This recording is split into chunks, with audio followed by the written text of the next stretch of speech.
The dentist Eddie was examining his patient Mark. Mark complained that his teeth were causing him a lot of pain, but after a thorough inspection, Eddie found nothing wrong with his mouth, so he prescribed painkillers and told Mark to come back for a follow-up the next day. After Mark left, Eddie noticed something very strange in the basin Mark had used to rinse his mouth.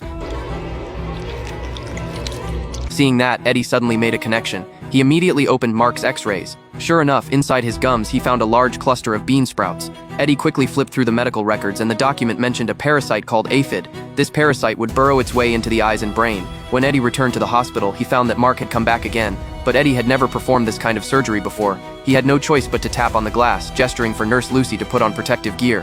However, Lucy thought it was just a routine surgery and immediately let him in to help. Frustrated, Eddie muttered under his breath, putting on double protection and starting the procedure.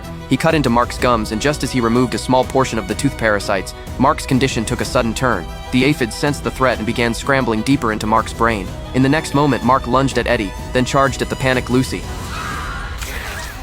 Terrified, Eddie immediately ran into the next room, covering his wound, only to realize the aphids had invaded his body. Soon, Eddie felt sharp, piercing pain in his teeth. To save his life, he grabbed a drill and drove it into his own gums.